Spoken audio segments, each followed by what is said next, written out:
Hello there, and welcome to Science with Sleepy. I'm so glad you found your way here. Maybe you had a long day, or maybe you're the kind of person who likes falling asleep to deep thoughts and cosmic mysteries, rather than counting sheep.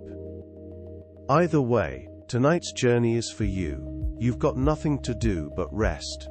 Let your mind relax, your breathing slow, and your body grow light as if gravity itself has softened. Because tonight we're traveling back in time, not to stars or galaxies, but to something closer, to the very ground beneath your feet. We're going back 12,000 years to a moment that changed everything. Imagine you're walking through a field of wild wheat. Tall grasses sway in the wind. Seeds drop to the ground around you. You're hungry. You've been following herds and gathering berries for your whole life. Then you notice something. Some seeds fall to the ground. Later, when you come back, new plants grow there. What if you could make that happen on purpose? You'll hear about hunter-gatherers and farmers, about seeds and settlements, about villages and cities, about how one simple discovery reshaped human bodies, human societies, and human history. Some of what you hear tonight may surprise you, or at the very least spark some curiosity as you drift off to sleep. And just before we begin, if these calm, curious explorations help you unwind or give you a quiet way to end your day, consider liking and subscribing to the channel. It helps others find their way here too. One sleepy soul at a time. Now, let's begin. Before agriculture, humans lived completely differently. They moved constantly. They followed food instead of growing it. They lived in small groups. They knew the land in ways we can barely imagine. For most of human history, this was how we lived. For 200,000 years or more, this was the only way. Imagine waking up in a temporary camp. The sun is just rising. The air is cool. You're not in a house. You're in a simple shelter made of branches and animal skins. Or maybe you're in a cave. The ground beneath you is just the earth. There are no walls, no doors, no permanent home. You wake up hungry. Everyone does. Finding food is the first task of every day. It's the most important task. Your group is small. Maybe 20 people. Maybe 50. Everyone knows everyone. You're like a big family. You share everything. Food, knowledge, stories, the work of survival. The day begins with a decision. Where do we go today? What do we look for? Someone might have seen animal tracks yesterday. Someone else remembers where the berry bushes grow. The group talks quietly. They make a plan. Then, they set out together. Following animal herds is one way to find food. Early humans were excellent trackers. They could read signs we would miss. A broken branch, a footprint in mud, the smell of animals on the wind. They followed these clues for miles. They moved with the herds. When the animals migrated, the people migrated too. Hunting was dangerous work. Animals were fast. They were strong. They could fight back. Early humans used spears and simple tools. They worked together. They surrounded animals. They drove them toward cliffs or into traps. Success meant food for days. Failure meant going hungry. Archaeologists have found evidence of hunting techniques. At sites across the world, they found bones. Bones with cut marks. Bones from animals that were butchered. They found spear points, arrowheads, traps. The evidence shows sophisticated hunting, careful planning, effective techniques. Some sites show evidence of mass kills, animals driven off cliffs, hundreds at once. This required coordination. It required planning. It required teamwork. Early humans were excellent hunters. They were smart. They were organized. They were successful. But hunting wasn't the only way to eat. Gathering was just as important. Women and children often did this work. They knew which plants were safe, which berries were ripe, which roots could be dug up. They carried baskets made of woven grass. They filled them with nuts and seeds and fruits. The variety of food was amazing. Wild fruits in season, nuts from trees, seeds from grasses, roots dug from the ground, honey from beehives, eggs from bird nests, fish from rivers, shellfish from shores. The diet changed with the seasons. It changed with the place. It was always varied, always fresh. Nutritionists have studied modern hunter-gatherer diets. They found something interesting. These diets are incredibly varied. They include hundreds of different foods. They're rich in protein, rich in vitamins, rich in nutrients. They're actually healthier than many modern diets. The old way had advantages. The variety was good. The nutrition was excellent. Archaeologists have studied the bones of hunter-gatherers. They've analyzed the chemistry. They found evidence of varied diets, different foods, different nutrients. The bones tell the story. They show health. They show strength. They show that the old way worked. It worked well, for hundreds of thousands of years. But it was also unpredictable. Some days you found plenty, other days you found nothing. Some seasons were rich with food, others were lean. You couldn't store much. You couldn't plan ahead. You lived day to day, meal to meal. The constant movement was exhausting. You couldn't stay in one place long. Food would run out. Animals would move on. You had to keep moving, following the seasons, following the herds, following the food. In spring you might move to where plants were growing. In summer you might follow animals to higher ground. In fall, you might gather nuts and fruits before they disappeared. In winter, you might move to a sheltered valley. The rhythm of life was the rhythm of nature itself. Living in small groups had advantages. Everyone knew everyone, trust was high, cooperation was natural. You shared food, you shared knowledge, you shared the work. If someone was sick, others helped. If someone was old, they were cared for. The group was everything. But small groups also had limits. You couldn't build big things. You couldn't store much. You couldn't specialize. Everyone did a bit of everything. Everyone hunted. Everyone gathered. Everyone helped with children. There were no full-time farmers, no full-time builders, no full-time leaders. The knowledge they carried was incredible. They knew hundreds of plants. Which ones were edible, which ones were medicine, which ones were poison. They knew animal behavior, when animals migrated, where they nested, how they moved. They knew the land, every hill, every valley, every water source. This knowledge wasn't written down, it was passed down, from parent to child, from elder to youth, through stories, through demonstration, through experience. A child learned by watching, by doing, by making mistakes and learning from them. The tools they used were simple but effective. Stone knives for cutting, spears for hunting, baskets for carrying, hides for clothing and shelter. Fire for warmth and cooking. These tools were made from what was available: stone, wood, bone, plant fibers. Nothing was wasted, everything was used. Life was hard. But it was also free. You weren't tied to one place. You weren't tied to one job. You moved with the seasons, you followed your food, you lived in the moment.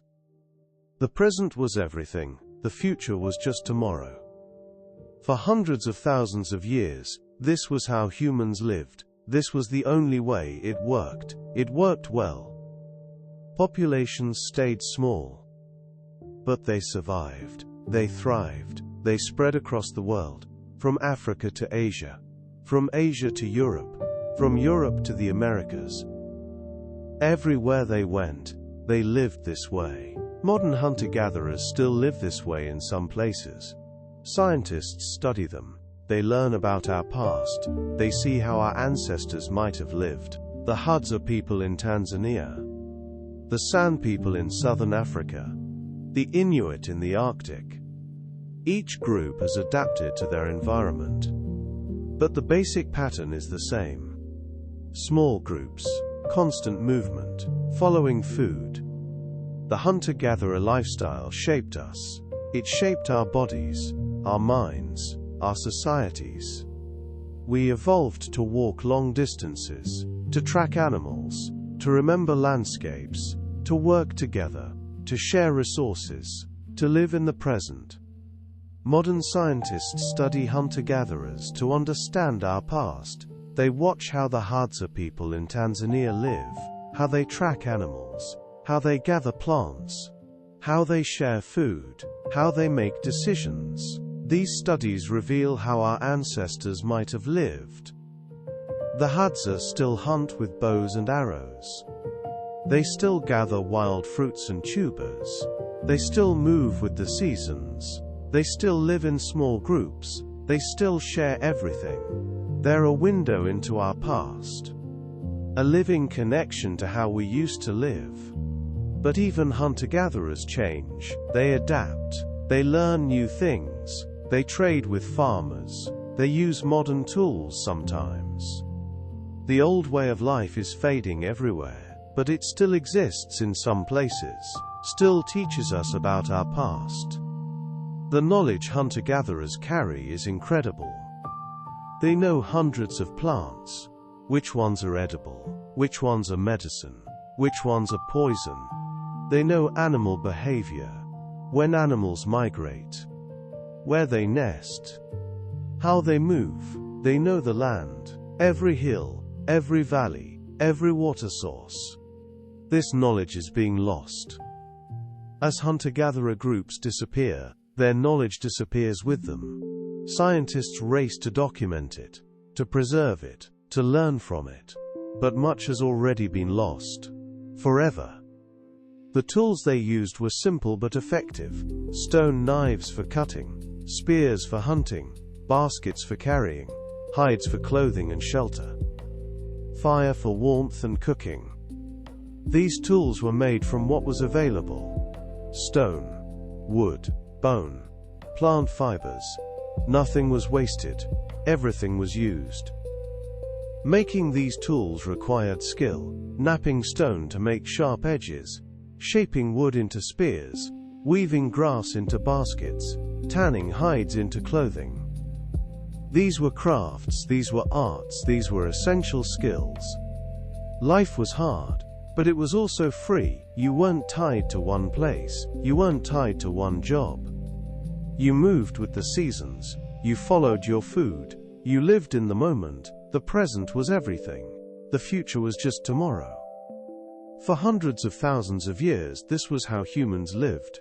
This was the only way. It worked well. Populations stayed small, but they survived. They thrived. They spread across the world, from Africa to Asia, from Asia to Europe, from Europe to the Americas. Everywhere they went, they lived this way. But then, something changed. Someone noticed something. Someone tried something new. Someone planted a seed. And everything began to shift. Slowly at first. Then faster. Then, unstoppably. The old way of life began to fade. A new way began to emerge. But that's a story for the next chapter. For now, just imagine that life. That freedom. That connection to the land. That rhythm of following food. That simplicity. That complexity. That way of living that worked for so long. That way of living that shaped us. That way of living that we left behind. Somewhere, sometime, someone noticed something. Seeds fell to the ground. New plants grew. What if we could make that happen on purpose? This simple question changed everything. But it didn't happen overnight. It took thousands of years. It took careful observation. It took patience. It took courage to try something new. The story begins in a place called the Fertile Crescent. This is a region in the Middle East. It curves like a crescent moon. From the Persian Gulf, through modern-day Iraq and Syria, into Turkey, down through Israel and Jordan. It's not a huge area, but it was perfect for farming. Why was it perfect? The climate was right. Not too hot, not too cold, there was enough rain. But not too much. The soil was rich. Rivers flowed through it. The Tigris and Euphrates. These rivers brought water, they brought nutrients, they made the land fertile. Wild plants grew there in abundance. Wild wheat, wild barley, wild lentils, wild peas. These plants had been growing there for thousands of years. They were part of the natural landscape. Hunter-gatherers gathered them. They ate the seeds. They moved on. But something was different about this place. The plants were especially abundant. The seeds were especially large. The climate was especially stable. All the right conditions came together. Nature was ready. Humans just needed to notice. Archaeologists have found the first evidence of farming here. At places like Abu Huraira in Syria. At places like Jericho in the West Bank. They dig down through layers of earth. Each layer is like a page in a history book. The deeper they dig, the older the story. At Abu Huraira, archaeologists discovered something remarkable. They found layers spanning thousands of years. In the oldest layers, from around 13,000 years ago, they found gazelle bones. Lots of them. This tells us people were hunting. They were living the old way. Moving. Following food. But then the layers change. Around 11,500 years ago something shifts. The gazelle bones decrease. Instead, archaeologists find bones from smaller animals. Goats. Sheep. Animals that can be kept nearby. Animals that don't migrate. This is the first sign. The first clue. That something was changing. The plant remains tell an even clearer story. In the oldest layers they find wild seeds. Small seeds. Seeds that scatter easily. But in newer layers the seeds change. They're larger. They stay on the plant longer. They're easier to harvest. These are the signs of domestication. The signs of farming. This is the moment of transition. The moment when someone noticed. The moment when someone tried something new. We can't see that exact moment. It's lost to time. But we can see its effects. We can see the changes it caused. Imagine that moment. Someone is gathering wild wheat. They're picking the seeds. Some seeds fall to the ground. They don't think much of it. They move on. They come back later, maybe weeks later, maybe months later. And they see something. New plants are growing. Plants that look like the ones they gathered from. This must have happened many times. Over many years. People must have noticed. But noticing is one thing. Acting on that notice is another. Someone had to make the connection. Seeds fall. Plants grow. What if we put seeds where we want plants to grow? The first intentional planting was probably simple. Someone dropped seeds near their camp, maybe by accident at first, then on purpose. They came back later. They saw plants growing. They realized they could control this. They could make food grow where they wanted it. We'll never know who did it first. Their name is lost. Their story is forgotten. But we know someone did. Someone noticed. Someone tried. Someone changed everything.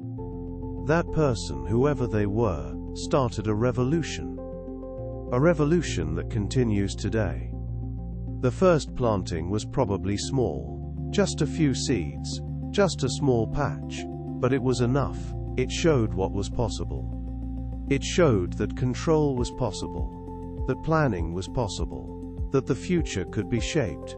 This was the beginning. The first step. The first experiment. This was revolutionary. For the first time, humans weren't just finding food. They were making food. They weren't just following nature. They were working with nature. They weren't just taking, they were creating. But it wasn't easy. The first attempts probably failed. Seeds didn't grow, plants died, weather was wrong, soil was wrong, timing was wrong.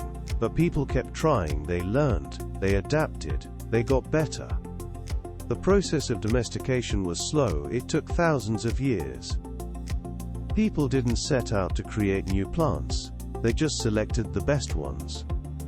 When they gathered seeds, they kept the biggest ones, the ones that were easiest to harvest, the ones that tasted best. Geneticists have traced this process. They've compared wild plants to domesticated ones. They can see the changes. Which genes were selected? Which traits were favored? The evidence is in the DNA. It shows thousands of years of selection, of careful choosing, of gradual transformation. The changes were small at first, barely noticeable, but over generations they added up. Plants became larger, seeds became bigger, harvesting became easier. The transformation was complete. Wild plants became crops, nature became agriculture, the old became new. They planted these seeds. The plants that grew from them were a bit different, a bit larger, a bit easier to harvest. They saved seeds from these plants. They planted them again. Over generations the plants changed. They became more useful, they became domesticated. Wild wheat is very different from farmed wheat. Wild wheat has small seeds. The seeds fall off easily, they scatter in the wind. This is how the plant spreads. But it makes harvesting hard. You have to catch the seeds at just the right time, or they're gone. Farmed wheat is different. The seeds are larger, they stay on the plant longer, they're easier to harvest. This happened because people kept selecting the plants with these traits. Over time, these traits became common. The plant evolved. But not through natural selection. Through human selection. Geneticists have studied this transformation. They've compared wild wheat DNA to modern wheat DNA. They can see exactly how the plant changed. Which genes were selected? Which traits were favored? The evidence is in the DNA itself. It tells the story of 12,000 years of human selection, of careful choosing, of gradual transformation. Archaeologists have found actual seeds from this time, at sites like Tel Aswad in Syria, seeds from 10,000 years ago. They're larger than wild seeds, but smaller than modern seeds. They're in between, they're the transition, the moment of change, captured in time, preserved in the earth. The same thing happened with other plants, barley, lentils, peas. Each one changed, each one became more useful, each one became domesticated. This wasn't planned. It was a side effect of choosing the best seeds, but it changed the plants forever. The first farmers didn't have special tools, they used their hands. They used digging sticks, simple tools made of wood or bone. They cleared small patches of ground. They loosened the soil. They dropped seeds. They covered them. They waited. Archaeologists have found these early tools.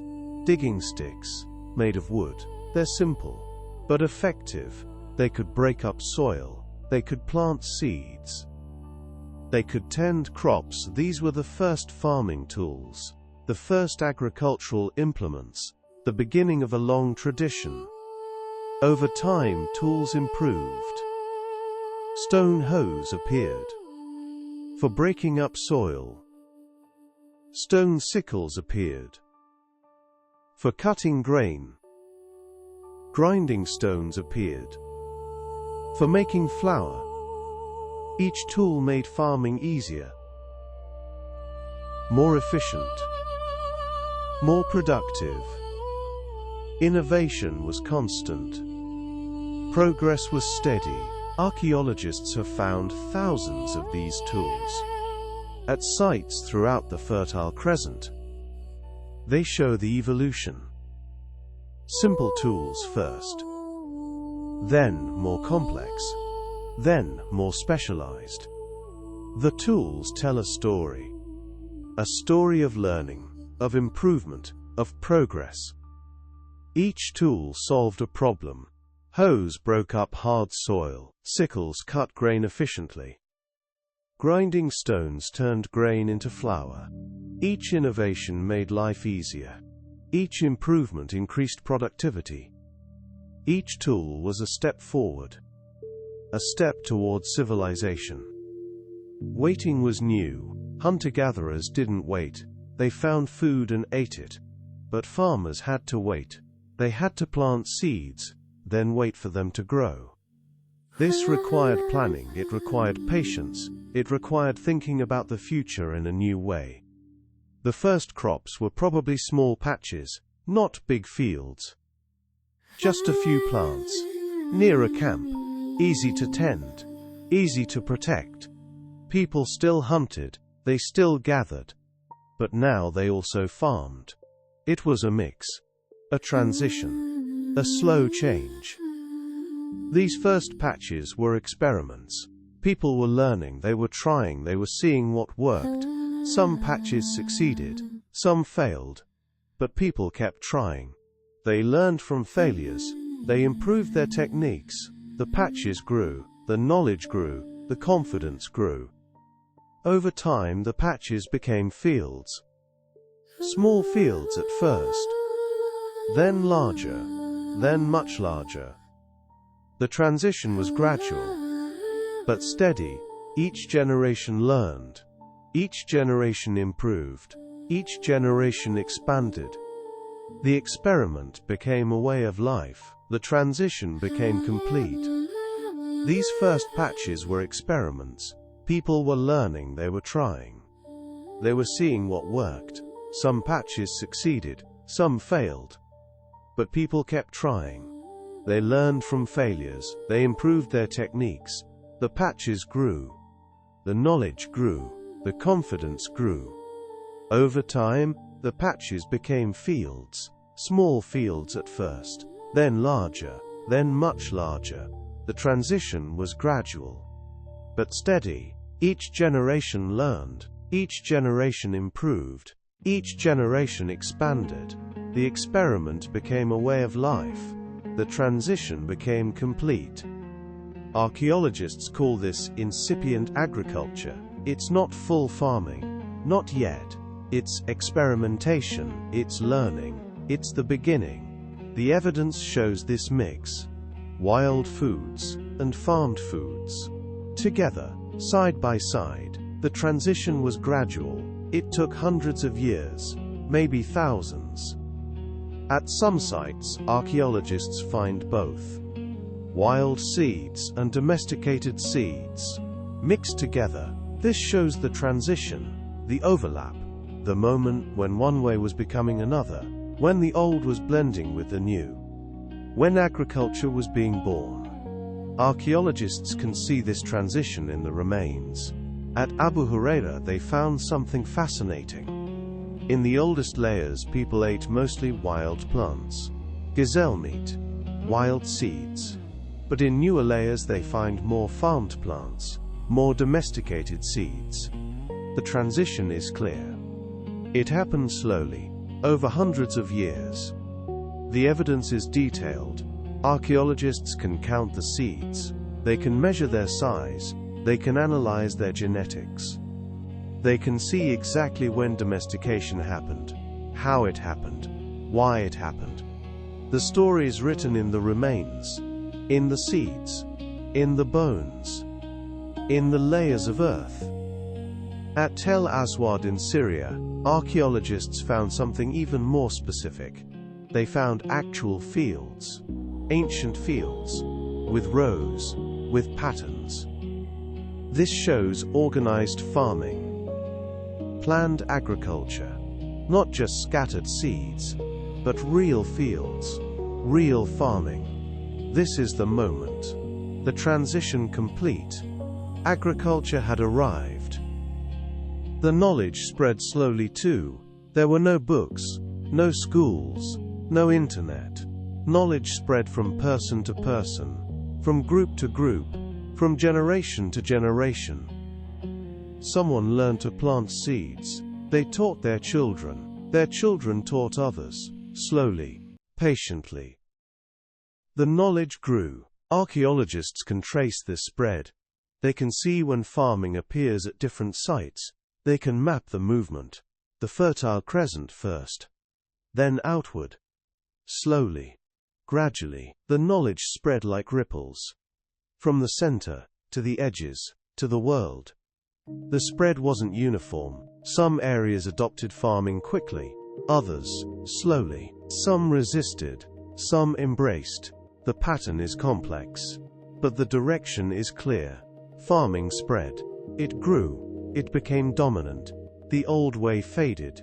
The new way grew. Different groups learned independently too. Agriculture didn't start in just one place. It started in several places, at different times, with different plants. In the Fertile Crescent, it was wheat and barley. In China, it was rice. In the Americas, it was maize and potatoes. Each place, each discovery, each revolution. Archaeologists have found evidence of independent development. In China, rice was domesticated around 9,000 years ago, completely separate from the Fertile Crescent. In the Americas, maize appeared around 7,000 years ago, also independent. In New Guinea, people domesticated taro and bananas around 10,000 years ago, again, independent. This tells us something important. Agriculture wasn't a fluke. It wasn't a one-time accident. It was something humans were ready for, something that made sense, something that multiple groups discovered. The conditions were right. The knowledge was there. The time had come. But the Fertile Crescent was first. Around 12,000 years ago. That's when the first clear evidence appears. That's when the transition begins. That's when someone noticed. That's when someone tried. That's when everything began to change. Archaeologists have found amazing evidence at sites like Göbekli Tepe in Turkey. This site is 11,000 years old. It's older than agriculture itself. But it shows something interesting. People were already organizing, already building, already creating. They were preparing for something. Maybe they were already experimenting with plants. Göbekli Tepe has huge stone pillars, carved with animals, organized in circles. This was built before farming, before permanent villages.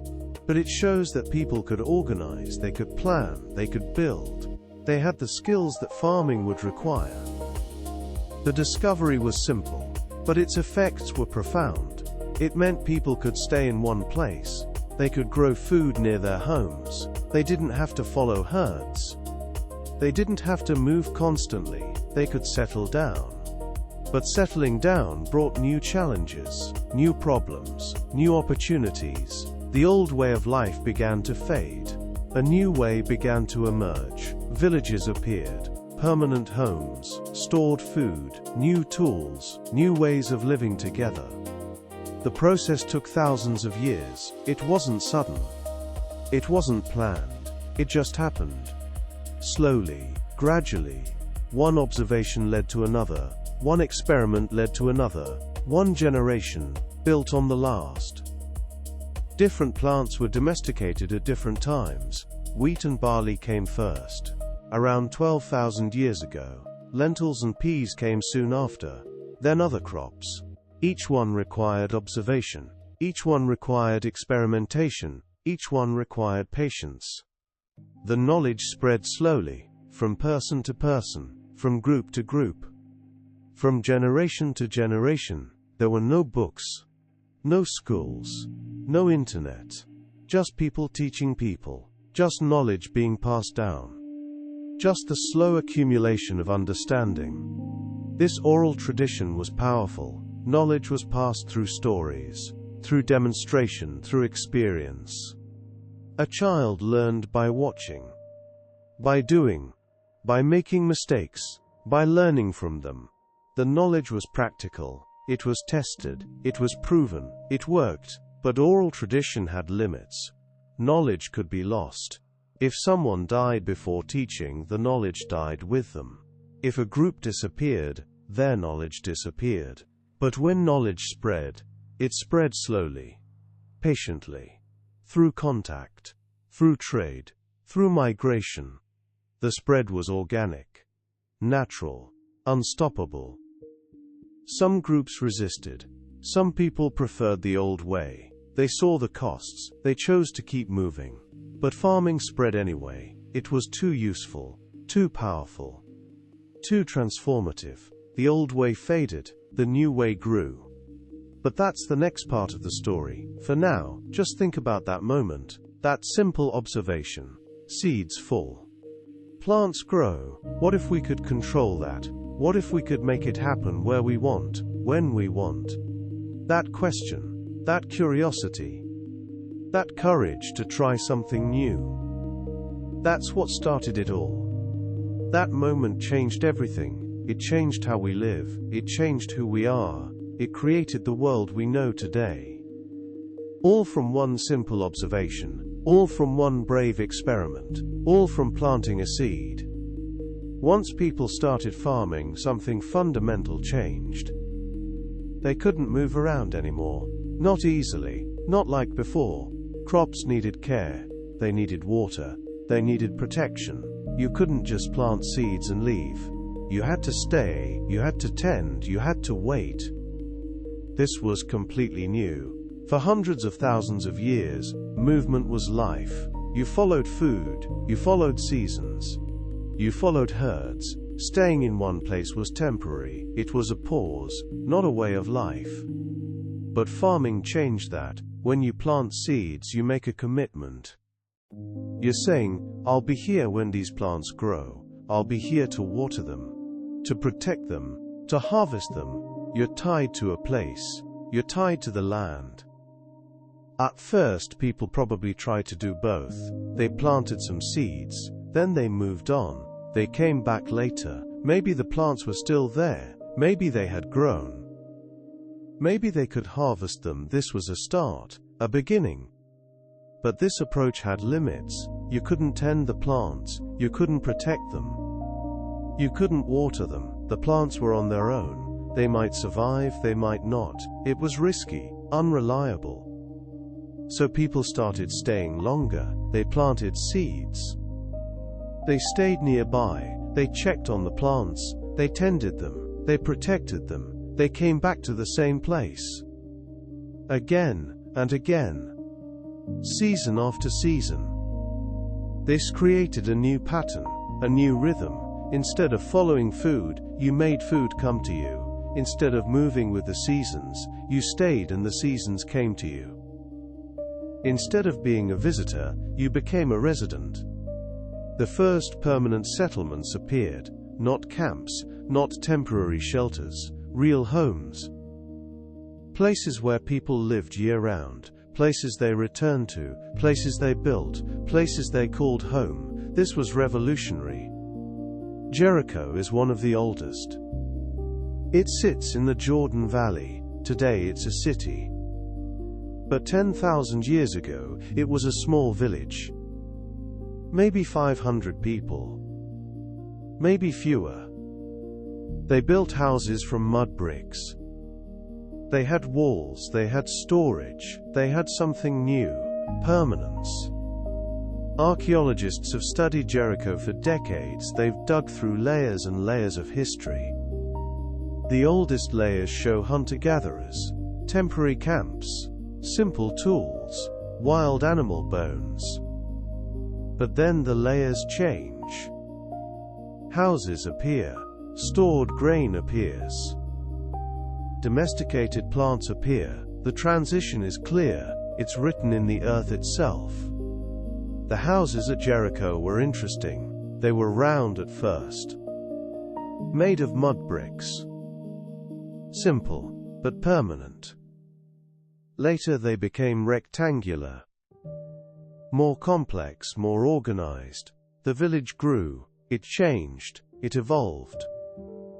Walls appeared around Jericho. Not huge walls, not like later cities, but walls nonetheless. They protected the village. They marked its boundaries. They said, "This is our place. This is where we belong. This is home." Why did they need walls? Stored food was valuable. It attracted attention. Other groups might want it. Animals might try to get it. Walls provided protection. They provided security. They provided a sense of safety. But walls also meant something else. They meant commitment. You don't build walls around a temporary camp. You build walls around something permanent, something valuable, something worth defending. The wall said, "We're staying, we're not leaving. This is ours." Fertile Crescent is another early village. It's in Turkey. It was huge for its time. Maybe 8,000 people lived there. That's enormous. Hunter-gatherer groups were 20 or 50 people. This was 8,000. It was like a small city. But it was still a farming village. What made Fertile Crescent special was its design. The houses were built right next to each other. No streets between them. No spaces, just houses, connected, interlocking. Like a puzzle, like a beehive. You entered houses through holes in the roof. Ladders connected the levels. You walked on the roofs. The roofs were like streets. Like pathways. It was a three-dimensional village, vertical as well as horizontal. Why did they build this way? We don't know for sure. Maybe for defense. If enemies came, they'd have to climb onto roofs. That's harder than walking through streets. Maybe for warmth. Houses sharing walls stay warmer. Maybe just because that's how it grew. One house, then another, until the whole village was connected. Inside these houses, life was organized. There were different areas. Places for sleeping, places for cooking, places for storage, places for work. The houses weren't just shelters, they were homes, they were workplaces. They were everything. The walls were decorated, paintings, reliefs, sculptures, art was everywhere. Bulls, deer, people, geometric patterns. The art tells stories. It shows what mattered, what they valued, what they believed. Archaeologists have carefully preserved these paintings. They're thousands of years old. But they're still vibrant, still clear. They show scenes from life. Hunting, gathering, farming. They show animals, they show people. They show the world as these early farmers saw it. The art wasn't just decoration, it was communication, it was memory, it was culture, it showed what mattered. What was important? What was sacred? The art connects us to these early farmers. It shows us their world, their thoughts, their beliefs. It's a window into the past. A connection across time. Building permanent homes was new. Hunter-gatherers didn't build permanent homes. They built temporary shelters. Easy to make, easy to leave. But farmers needed something different. Something that lasted. Something that protected their stored food, their tools, their families. The first houses were simple. Mud and straw mixed together. Shaped into bricks. Dried in the sun. Stacked into walls. Roofs made of branches and mud. Floors made of packed earth. Simple. But permanent. Making mud bricks was an art. You had to get the mix right. Too much water, and they wouldn't hold shape. Too little, and they'd crack. You had to dry them properly. In the sun. Slowly. Carefully. It took time. It took skill. Archaeologists have studied these ancient bricks. They've analyzed the composition. They've found that people experimented. They tried different mixes. different techniques. They got better over time. The bricks improved. The houses improved. The villages improved. Innovation was constant. Progress was steady. The bricks tell a story of learning, of experimentation, of improvement. They show that early farmers were innovators. They were problem solvers. They were builders. They created something new, something permanent, something that lasted. But once made, bricks lasted. They could be repaired, they could be rebuilt, they could be expanded. A house could grow, a family could grow. The house could grow with them. This was new. This was permanent. Inside these houses, life changed. You could store things, food, tools, seeds, for next year. You didn't have to carry everything. You could accumulate, you could plan ahead. You could own more than you could carry. Storage was revolutionary. Hunter-gatherers couldn't store much. They moved too often. Everything had to be portable. But farmers could store grain, they could store seeds, they could store food for winter. This changed everything. Imagine having food stored. Knowing that even if you don't find food tomorrow, you'll still eat. Knowing that winter won't mean starvation. Knowing that you can feed your family. This was security. This was peace of mind. This was new. Storage meant you could plan, you could think ahead, not just to tomorrow, but to next month, next season, next year. You could prepare, you could accumulate, you could build something. This changed how people thought, how they planned, how they lived. Pottery appeared around this time. Clay pots, for storing grain, for cooking, for carrying water. Pottery was fragile. You couldn't carry it while moving. But if you stayed in one place, pottery was perfect. It changed how people cooked, how they stored, how they lived. Making pottery was a skill. You had to find the right clay. You had to prepare it. You had to shape it. You had to fire it. It took time, it took knowledge, it took practice. But once you had pottery, life was easier. Archaeologists have found pottery-making sites. They found kilns, they found tools, they found the evidence of this craft. It required knowledge, it required skill, it required resources. Not everyone could do it. It became a specialty, a profession, a trade. The first potters were probably women. In many early societies, women made pottery. They had the time, they had the skill. They created something useful, something beautiful, something valuable. Pottery was art, it was craft, it was trade, it was civilization. Anthropologists have studied this pattern. In many traditional societies, women make pottery. They learn from their mothers, they teach their daughters.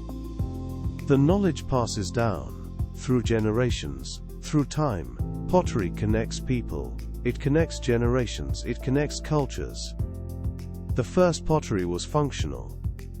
But it was also beautiful. People decorated it, they made it special, they made it art. Pottery shows that early farmers had time. They had creativity, they had culture. They weren't just surviving, they were creating, they were expressing, they were human. Pottery also shows trade. Archaeologists find pottery from one place in another place, far away. This shows trade networks, connections, exchange. Pottery traveled, ideas traveled, cultures mixed. Trade was happening, networks were forming, civilization was connecting. Anthropologists have studied this pattern. In many traditional societies, women make pottery. They learn from their mothers, they teach their daughters. The knowledge passes down, through generations, through time. Pottery connects people, it connects generations. It connects cultures. The first pottery was functional, but it was also beautiful. People decorated it, they made it special, they made it art. Pottery shows that early farmers had time, they had creativity, they had culture. They weren't just surviving, they were creating, they were expressing, they were human. Pottery allowed new ways of cooking. You could boil food, you could stew, you could make soups, you could prepare foods that weren't possible before. This expanded the diet. It made food more interesting, more varied. Pottery also allowed storage. Grain could be kept in pots, protected from animals, protected from moisture, protected from pests. Storage became more reliable, more secure, more permanent. Granaries appeared too. Special buildings for storing grain, raised off the ground, protected from animals, protected from weather. These were the first warehouses, the first banks, places where wealth was stored. Not gold, not money, grain, food, the most valuable thing. Building granaries required planning. They had to be strong. They had to be secure. They had to protect the grain. They had to be accessible, but not too accessible. They represented wealth. They represented power. They represented the future. Archaeologists have found ancient granaries at sites throughout the Fertile Crescent. They're raised off the ground, protected from animals, protected from moisture. They show sophisticated storage, careful planning, advanced organization. This was the beginning of wealth, the beginning of power, the beginning of inequality. The granaries tell a story of surplus, of accumulation, of organization. They show that farming had succeeded, that surplus existed, that civilization was beginning. The granaries are monuments. Monuments to agriculture, monuments to progress, monuments to human achievement. With storage came new problems. Who owns the stored food? Who controls it? Who decides who gets it? These questions had never mattered before. When you moved constantly, you shared what you had. But with storage, some people could have more, much more. Inequality began to appear. Not huge inequality, not like today, but differences. Some families had more stored grain. Some had better land. Some had more animals. Small differences. But they grew. Over time, they grew larger. These differences created new relationships. Those with more could help those with less. Or they could demand something in return. They could become leaders. They could gain influence. They could accumulate power. New tools appeared. Tools for farming, sickles for cutting grain, grinding stones for making flour, hoes for digging. These tools made farming easier, more efficient. They allowed people to grow more food, to feed more people. Making tools became a skill. Not everyone could make good tools. Some people became experts. They made better tools. They traded them. They gained status. Specialization began. Not everyone did everything anymore. The plow came later, much later, but when it came, it changed everything. It allowed one person to prepare much more land. It made farming more productive. It allowed populations to grow even larger. It required animals, oxen, horses. This was another form of domestication, animals working for humans. Using animals for work was new. Before, animals were food or threats, but now they were partners. They pulled plows, they carried loads, they made work easier. They made farming possible on a larger scale. The first animals used for work were probably oxen. Strong, patient, reliable. They could pull plows. They could carry loads. They could work all day. They were partners. Not just food, not just threats, but helpers, collaborators. Archaeologists have found evidence of this in ancient art, in tools, in the remains of animals. They can see when animals started working, when they became partners, when they became essential. The evidence is clear. Animals transformed farming. They made it possible on a larger scale. They made civilization possible. Irrigation appeared too. Channels dug to bring water to fields. Ditches that directed water where it was needed. This was planning. This was engineering. This was cooperation. You couldn't build irrigation alone. You needed a group. You needed organization. Building irrigation required understanding. You had to know where water flowed. You had to know how to direct it. You had to know how to maintain it. This was knowledge. This was skill. This was power. With irrigation came new roles. Someone had to plan the channels. Someone had to maintain them. Someone had to decide who got water when. This required leaders. This required rules. This required a new kind of society. Villages grew, not just in size, but in complexity. More people meant more roles. Some people became full-time farmers, others became potters, others became toolmakers, others became leaders. Specialization began. This was new. Hunter-gatherers didn't specialize much. Everyone did a bit of everything.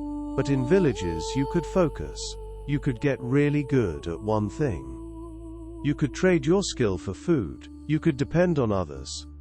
A potter could make pots all day. They didn't have to farm. They could trade pots for grain.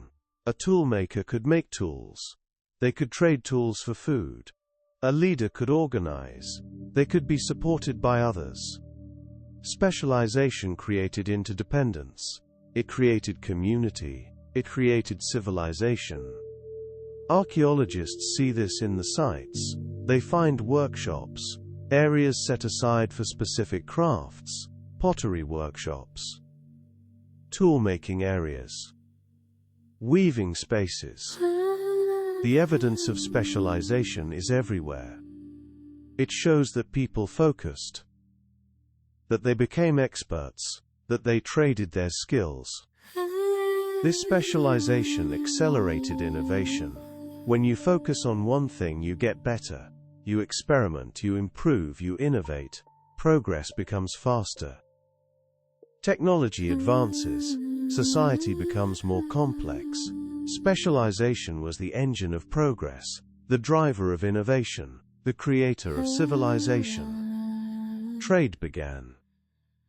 Not just within villages, but between villages. One village had good clay. They made pottery. Another village had good stone. They made tools. They traded. Everyone benefited. Networks of exchange grew. Trade required trust. You had to trust that the other person would give you what they promised. You had to trust that they wouldn't attack you.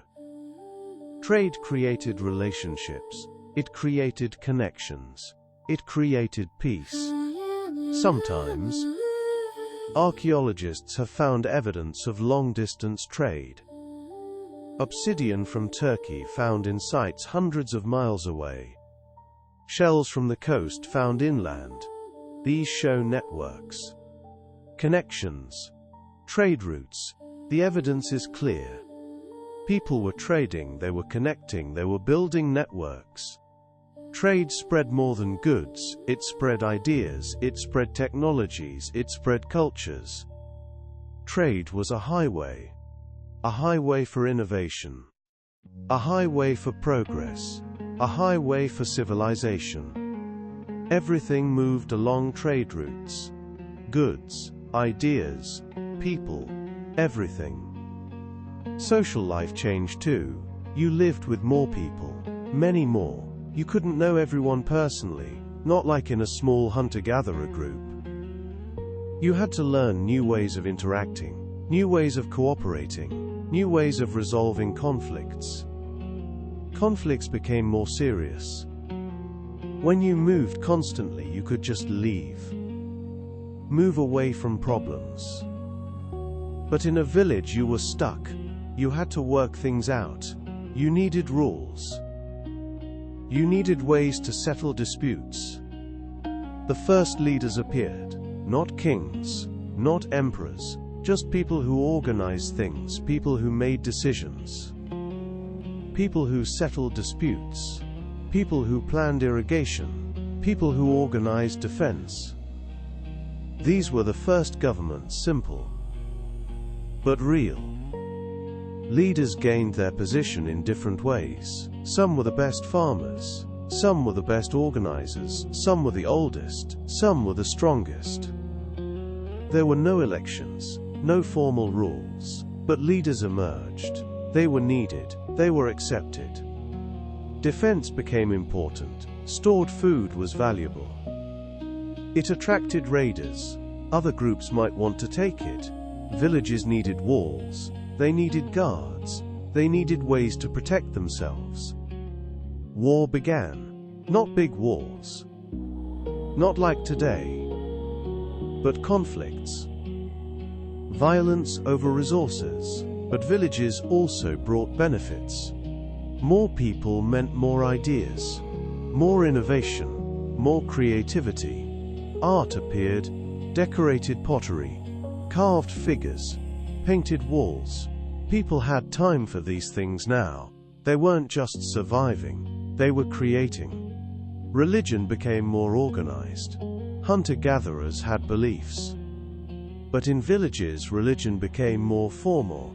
Temples appeared, priests appeared, rituals became more complex. People built structures for worship. They created art for gods. Children's lives changed. In hunter-gatherer groups, children learned by doing. They followed adults. They watched. They tried. In villages, there was more structure. More rules. More expectations.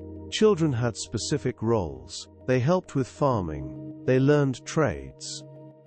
Education became more formal. Not schools. Not like today. But teaching. Passing knowledge from expert to apprentice. A potter teaching a child to make pots. A farmer teaching a child to farm. Knowledge became more specialized. More detailed. The sense of place changed. Hunter-gatherers knew many places. But no place was home, not permanently. But villagers had one place, one home, one village. They belonged somewhere. They were connected to a place, to the land, to the community. This connection was powerful. It created identity. I am from Jericho. I am from Fertile Crescent. This identity mattered. It shaped how people thought about themselves, about others, about the world. Villages were experiments.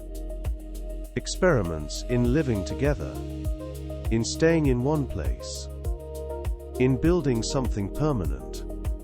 Some experiments worked, some failed. But the ones that worked grew. They became towns. They became cities, they became civilizations.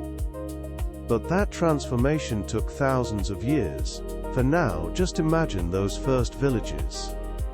Those first permanent homes. Those first stored grains. Those first communities. Simple, but revolutionary. The foundation of everything that came after. This was a huge shift. For hundreds of thousands of years, humans had been moving. Following food. Following seasons. Following herds. Movement was life. Staying in one place was strange. Unnatural. But farming required it. The first permanent settlements appeared. Not camps, not temporary shelters, real homes, places where people lived year-round. Places they returned to, places they built, places they called home. Jericho is one of the oldest. It sits in the Jordan Valley. Today it's a city. But 10,000 years ago, it was a small village. Maybe 500 people. Maybe fewer. They built houses from mud bricks. They had walls. They had storage. They had something new. Permanence. Fertile Crescent is another early village. It's in Turkey. It was huge for its time. Maybe 8,000 people lived there. That's enormous. Hunter-gatherer groups were 20 or 50 people. This was 8,000. It was like a small city. But it was still a farming village. The houses were interesting. They were built right next to each other. No streets between them. You walked on the roofs. You entered through holes in the roof. Ladders connected the levels. It was like a beehive, a human beehive, all connected, all together. Why did they build this way? We don't know for sure, maybe for defense. Maybe for warmth, maybe just because that's how it grew, one house, then another, until the whole village was connected. Building permanent homes was new. Hunter-gatherers didn't build permanent homes, they built temporary shelters. Easy to make, easy to leave. But farmers needed something different. Something that lasted. Something that protected their stored food, their tools, their families. The first houses were simple, mud and straw mixed together, shaped into bricks, dried in the sun. Stacked into walls, roofs made of branches and mud, floors made of packed earth. Simple, but permanent. Inside these houses, life changed. You could store things, food, tools, seeds for next year. You didn't have to carry everything. You could accumulate, you could plan ahead. You could own more than you could carry. Storage was revolutionary. Hunter-gatherers couldn't store much. They moved too often. But farmers could store grain. They could store seeds. They could store food for winter. This changed everything. It meant security. It meant you could survive bad years. It meant you could feed more people. Pottery appeared around this time. Clay pots for storing grain, for cooking, for carrying water. Pottery was fragile. You couldn't carry it while moving. But if you stayed in one place, pottery was perfect. It changed how people cooked, how they stored, how they lived. Granaries appeared too. Special buildings for storing grain. Raised off the ground, protected from animals, protected from weather. These were the first warehouses, the first banks. Places where wealth was stored, not gold, not money, grain, food, the most valuable thing. With storage came new problems. Who owns the stored food? Who controls it? Who decides who gets it? These questions had never mattered before. When you moved constantly, you shared what you had. But with storage, some people could have more. Much more. Inequality began to appear. Not huge inequality, not like today, but differences. Some families had more stored grain, some had better land, some had more animals. Small differences, but they grew. Over time they grew larger. New tools appeared. Tools for farming, sickles for cutting grain, grinding stones for making flour, hoes for digging. These tools made farming easier, more efficient. They allowed people to grow more food, to feed more people. The plow came later, much later. But when it came, it changed everything. It allowed one person to prepare much more land. It made farming more productive. It allowed populations to grow even larger. Irrigation appeared too. Channels dug to bring water to fields. Ditches that directed water where it was needed. This was planning. This was engineering. This was cooperation. You couldn't build irrigation alone. You needed a group. You needed organization. With irrigation came new roles. Someone had to plan the channels. Someone had to maintain them. Someone had to decide who got water when. This required leaders. This required rules. This required a new kind of society. Villages grew. Not just in size, but in complexity. More people meant more roles. Some people became full-time farmers. Others became potters. Others became toolmakers. Others became leaders. Specialization began. This was new. Hunter-gatherers didn't specialize much. Everyone did a bit of everything. But in villages, you could focus. You could get really good at one thing. You could trade your skill for food. You could depend on others. Trade began, not just within villages, but between villages. One village had good clay. They made pottery. Another village had good stone. They made tools. They traded. Everyone benefited. Networks of exchange grew. Social life changed too. You lived with more people, many more. You couldn't know everyone personally, not like in a small hunter-gatherer group. You had to learn new ways of interacting, new ways of cooperating, new ways of resolving conflicts. Conflicts became more serious. When you moved constantly, you could just leave, move away from problems, but in a village, you were stuck. You had to work things out. You needed rules. You needed ways to settle disputes.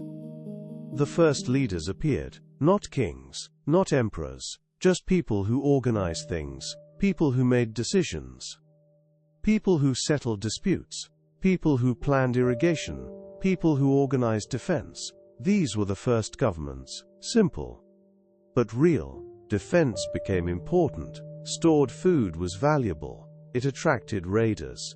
Other groups might want to take it. Villages needed walls. They needed guards. They needed ways to protect themselves. War began. Not big wars, not like today, but conflicts, violence over resources. But villages also brought benefits.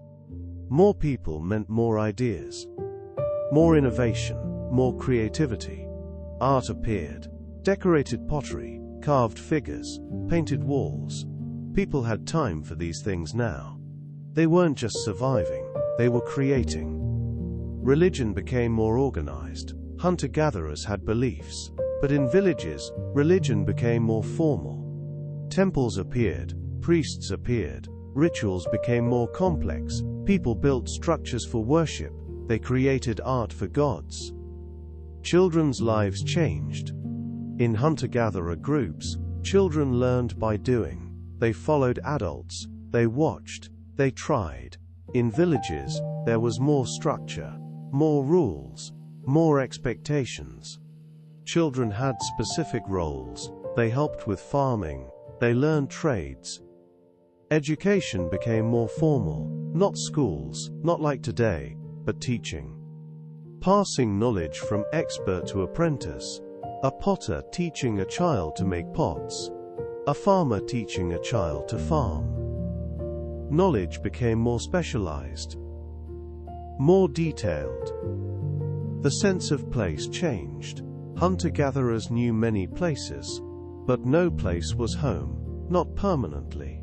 But villagers had one place, one home, one village. They belonged somewhere. They were connected to a place, to the land, to the community. This connection was powerful. It created identity. I am from Jericho. I am from Fertile Crescent. This identity mattered. It shaped how people thought about themselves, about others, about the world. Villages were experiments.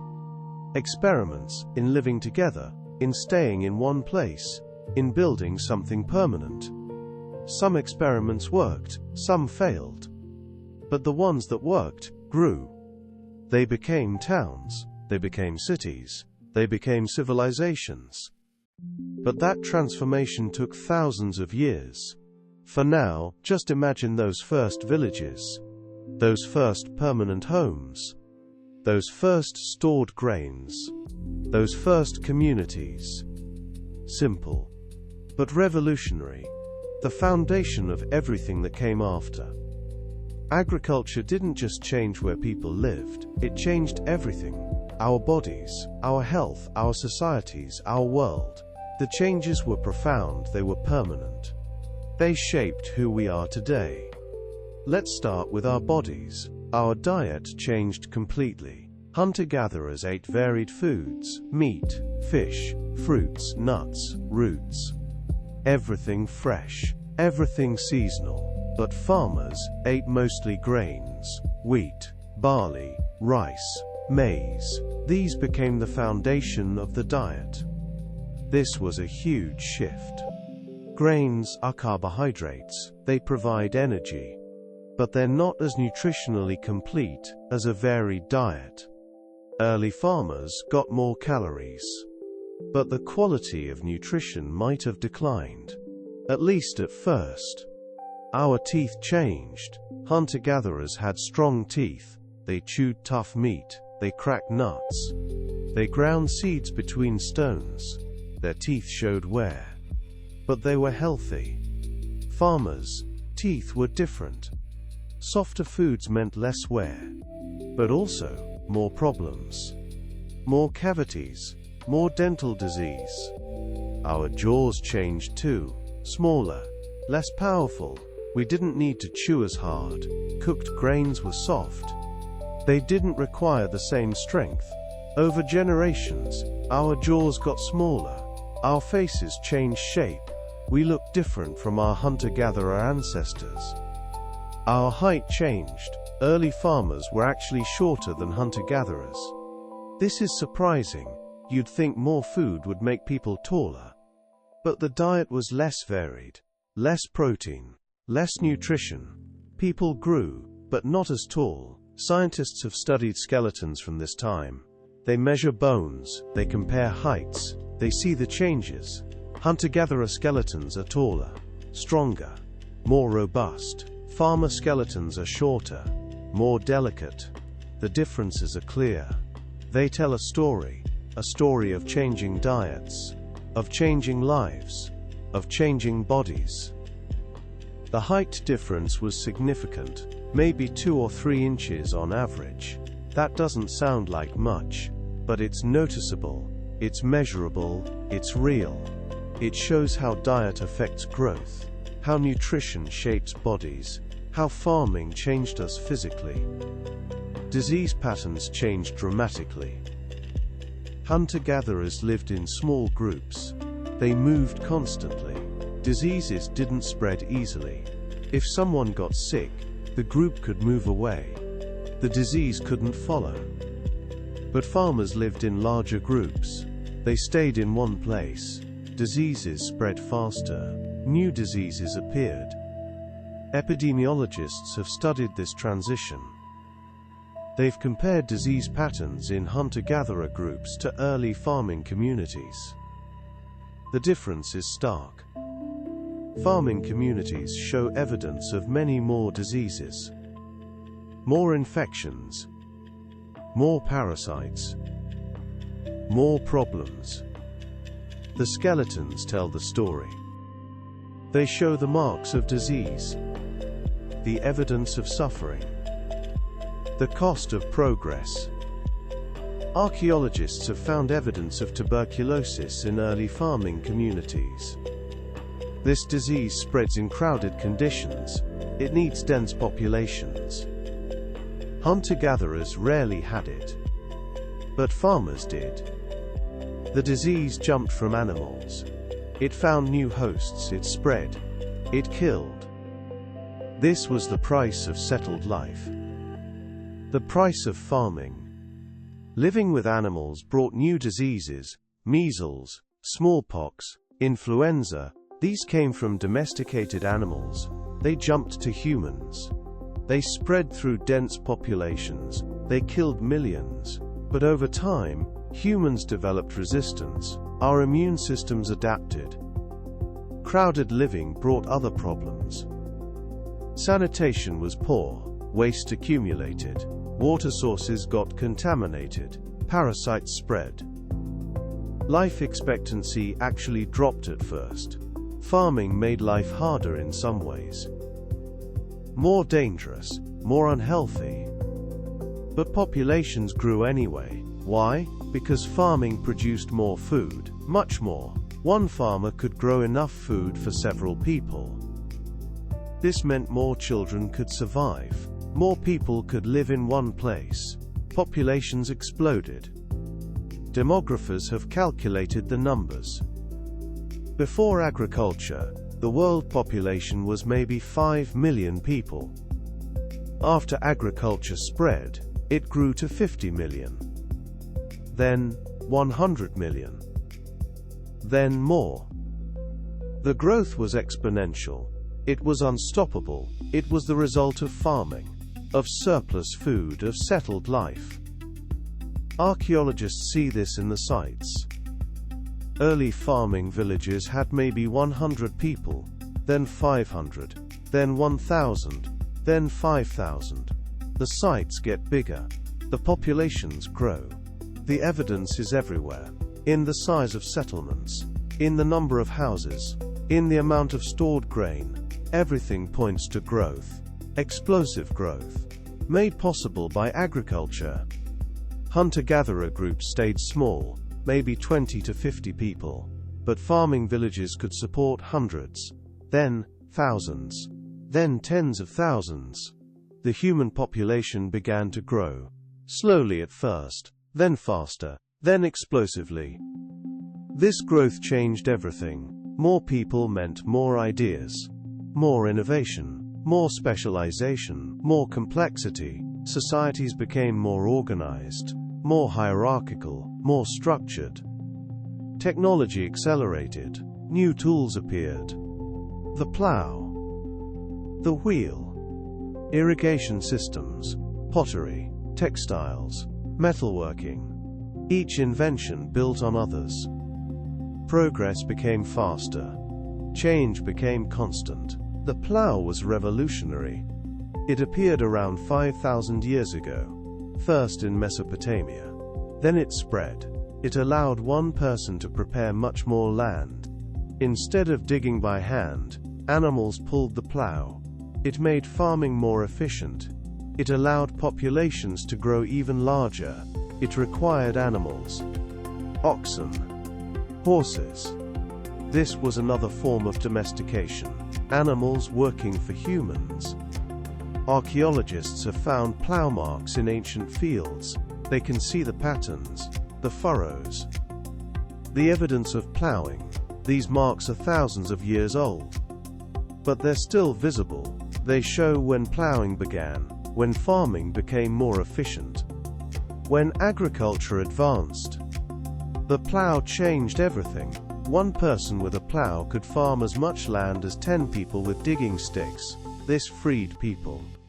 It allowed specialization. It allowed cities to grow. It was a simple tool, but its effects were enormous. The wheel appeared, first for pottery. Around 6,000 years ago, potters used wheels to shape clay. This made pottery faster, better, more uniform. Then someone had an idea. What if we used wheels for transportation? Carts appeared. They could carry more. Trade became easier. Goods could move farther. Ideas could spread faster. The wheel changed how humans moved, how they traded, how they connected. Archaeologists have found the earliest wheels. They're from Mesopotamia. Around 500 years ago. They're simple, just solid discs of wood. But they worked. They allowed carts, they allowed trade, they allowed connection. The wheel was simple, but its effects were enormous. The invention spread quickly. Within a few hundred years, wheels appeared everywhere. In Europe, in Asia, in the Middle East. The idea was powerful. It was useful. It was adopted. This is how innovation works. Good ideas spread. They change the world. They connect people. Irrigation systems grew more complex. Canals, dams, reservoirs. These required planning. They required cooperation. They required maintenance. They required organization. Large-scale irrigation needed leaders. It needed governments. It needed civilization. Pottery became more sophisticated. Better techniques. Better designs. Pottery allowed storage. It allowed cooking. It allowed trade. Pottery shards last forever. Archaeologists find them everywhere. They tell the story of human settlement. Textiles appeared. Weaving cloth. Making clothing. This was new. Hunter-gatherers wore animal skins. But farmers could grow plants for fiber. Flax. Cotton. They could weave. They could create. Textiles became art. They became trade goods. Metalworking came much later. Around 7,000 years ago, people began working with copper. It was soft, but it was useful. Then, around 5,000 years ago, bronze appeared. A mix of copper and tin. It was harder, stronger, better. Then, Around 3,000 years ago, iron appeared. Even harder, even stronger, even better. Metals made better tools, better weapons, better everything. Metalworking required specialization, it required trade, it required organization. Archaeologists have found ancient metalworking sites. They found furnaces, they found tools, they found the evidence of this craft. It required knowledge, it required skill, it required resources. Not everyone could do it. It became a specialty, a profession, a trade. The first metals were rare, expensive, valuable, but as techniques improved, metals became more common. Tools became better. Weapons became deadlier. Everything changed. Metalworking was another revolution, another transformation, another step forward. Writing appeared, not immediately, but eventually, around 5,000 years ago in Mesopotamia, first as records, keeping track of grain, evreya, of animals, of trade, simple marks on clay tablets. Then it grew more complex. It became language, it became stories, it became laws, it became history. Writing changed how humans thought, how they remembered, how they communicated. The earliest writing was accounting. Lists of grain, lists of animals, lists of trade goods. This was practical, it was necessary. With surplus came complexity. With complexity came the need to record, to remember, to track. Writing solved this problem. Archaeologists have found thousands of these early tablets. At sites like Uruk, they're covered in marks, in symbols, in the first writing. They tell us what mattered, what people tracked, what they valued. They're the first records, the first documents, the beginning of history itself. All of these changes were connected. Agriculture made them possible. Without farming, there would be no surplus. No specialization, no cities, no writing, no civilization. Agriculture was the foundation, everything else built on it. But the changes weren't all good. They weren't all positive. There were costs, there were trade-offs. Life became harder in some ways. More complex, more stressful, more unequal. But the benefits were enormous. More food, more people, more ideas, more innovation, more art, more culture, more everything. The agricultural revolution was the most important change in human history. It created the world we know today. The changes to human biology were gradual. They happened over thousands of years. Generation by generation, small changes. But they added up. They created new kinds of humans. Humans adapted to farming, to settled life, to new diets, to new ways of living. Scientists study these changes in bones, in teeth, in DNA. They compare hunter-gatherer remains to farmer remains. They see the differences. They trace the evolution. They understand how agriculture changed us. The changes weren't just physical, they were also mental. Farming required new ways of thinking. Planning ahead, managing resources, organizing work. These skills became important. They shaped how we think, how we organize, how we live. The agricultural revolution wasn't just about food, it was about everything. It created new possibilities, new ways of living, new kinds of societies, new forms of organization. It was the foundation of civilization itself. And it continues today. Agriculture still shapes us, still feeds us, still organizes our world. The revolution never ended. It just keeps evolving, keeps changing, keeps growing, from those first seeds to the complex world of today. Farming brought amazing benefits, but it also brought problems.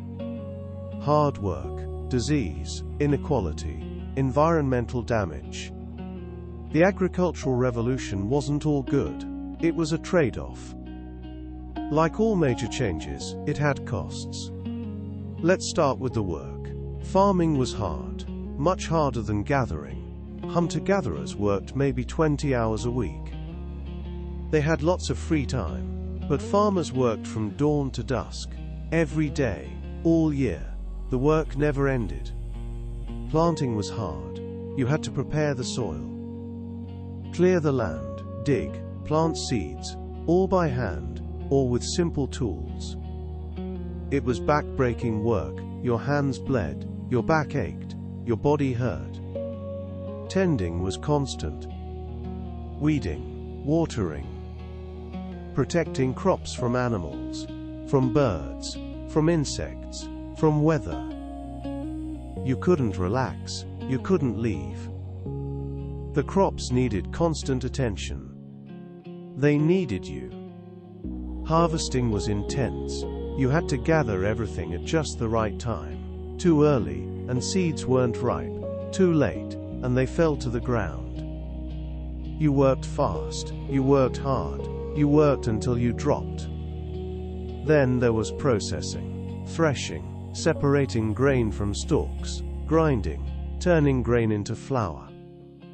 This was more work, more time, more effort. Every step required labor, constant labor. The work was seasonal, but there was always something to do. In spring you planted. In summer you tended. In fall you harvested. In winter you prepared. You stored, you planned. There was no rest, no break. Spring was planting time. The ground had to be prepared, cleared of weeds, broken up, made ready. Then seeds were planted, one by one, or scattered, then covered, then watered, then protected. It was back-breaking work, day after day, week after week. Summer was tending time. Weeds grew faster than crops. They had to be pulled, constantly. Water had to be brought. If there wasn't enough rain, animals had to be kept away. Birds, rodents, insects. Everything wanted your crops. You had to protect them. Constantly. There was no rest. Fall was harvest time, the most intense period. Everything had to be gathered, at just the right time, too early, and seeds weren't ripe. Too late, and they fell to the ground. You worked from dawn to dusk. You worked until you dropped. You worked until everything was gathered. Winter was preparation time. You stored what you harvested. You prepared for next year. You repaired tools. You planned. You hoped. You prayed. That next year would be better. That the weather would be good. That your crops would grow. There was no rest, even in winter. And the work was risky. You depended on weather, too much rain, and crops rotted. Too little rain, and crops died. Too hot, too cold, hail, storms, pests, disease. So many things could go wrong. Crop failure meant famine. If your crops failed, you starved. You had stored food, but if several bad years came in a row, you were in trouble. Famine was real. It was common. It killed millions. Archaeologists have found evidence of famines. In the bones, in the layers, in the stories written later. They can see when populations crashed, when people starved, when societies collapsed. The evidence is clear. Farming was risky. Failure meant death, on a scale never seen before. Historians have studied ancient records. They found accounts of famines in Egypt, in Mesopotamia, in China. The records tell of hunger, of death, of desperation. These weren't rare events. They happened regularly. They were part of farming life. The price of depending on crops. Hunter-gatherers rarely starved. they had backup plans. If one food source failed, they found another. They moved, they adapted. But farmers were stuck. They couldn't just move. They had invested too much. They had to stay and hope. The physical toll was enormous.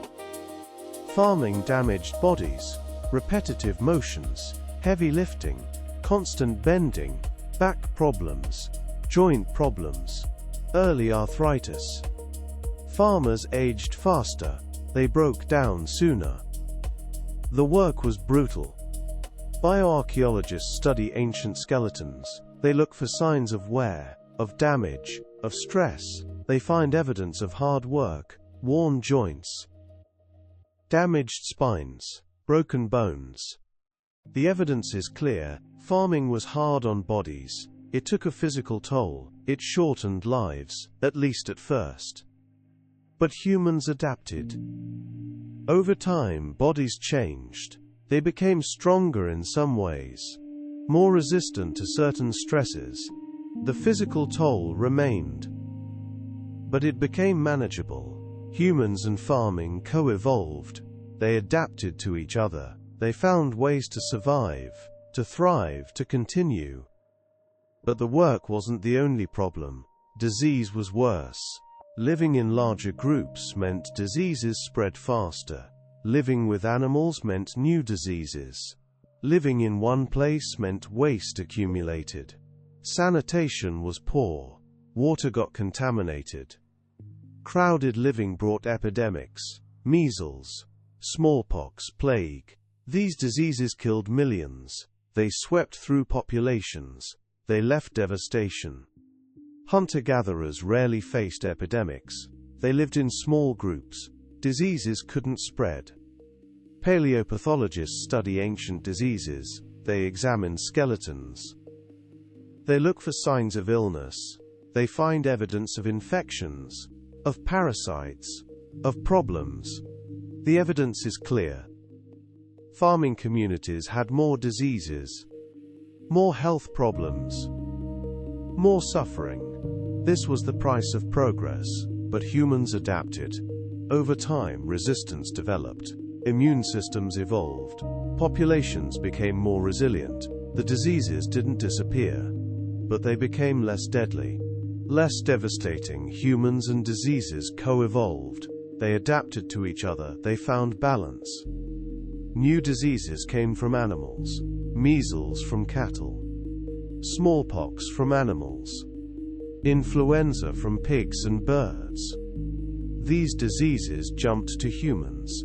They found dense populations. They spread like wildfire. They killed without mercy. Nutrition actually got worse at first. Hunter-gatherers ate varied diets, rich in protein, rich in vitamins. But early farmers ate mostly grains. Less protein, less variety, less nutrition. People got shorter. They got weaker. They got sicker. Dental problems increased. Soft grains meant less chewing, less wear on teeth. But also more cavities, more gum disease, more tooth loss. Dental health declined. People suffered. They lost teeth. They had pain. Life expectancy dropped. At first, anyway. Early farmers lived shorter lives than hunter-gatherers. Hard work, poor nutrition, disease, all took their toll. Life was harder, more dangerous, more unhealthy. But populations grew anyway. Why? Because farming produced more food. Even if individual lives were shorter, more people survived overall, more children were born. More reached adulthood. The population exploded despite the costs. Inequality appeared. This was new. Hunter-gatherers were mostly equal. They shared resources. But farmers could accumulate. Some had better land. Some had more stored food. Some had more animals. Differences grew. Wealth differences led to power differences. Those with more food could support others. They could become leaders. They could control resources. They could create hierarchies. Inequality became embedded in society. Social classes appeared, not immediately, But over time, those who owned land, those who worked land, those who organized, those who followed, hierarchies formed. Power concentrated, equality faded. Archaeologists see this in the graves. Early farming graves are similar, simple, equal, but over time, differences appear. Some graves have more objects, better objects, more valuable objects. This shows inequality. It shows that some people had more, that hierarchies were forming.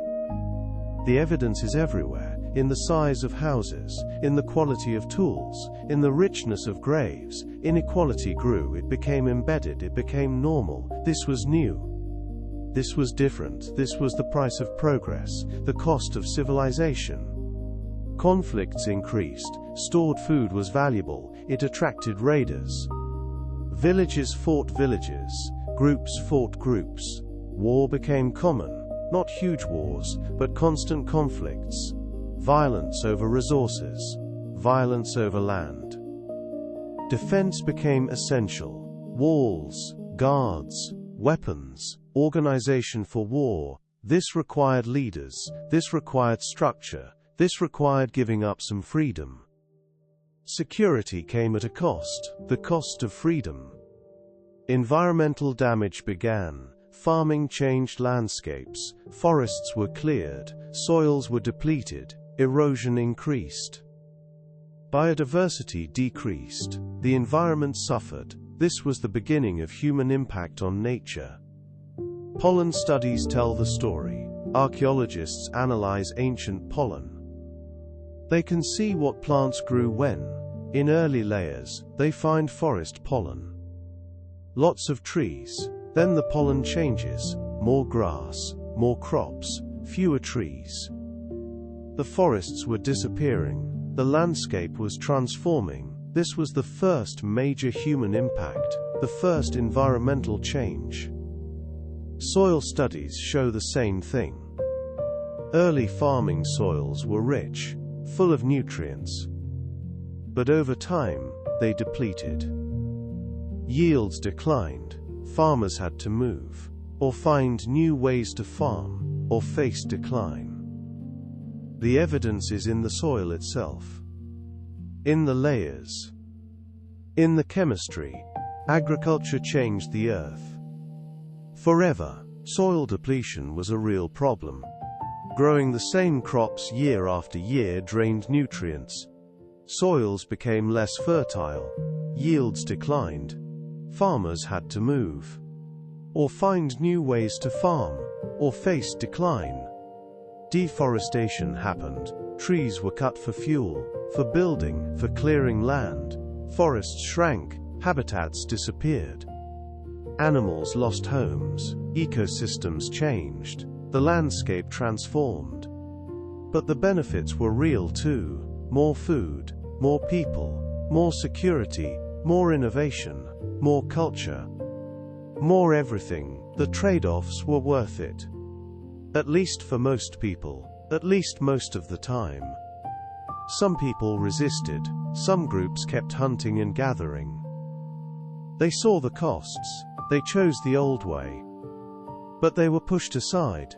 Farming spread. It was unstoppable. The old way faded.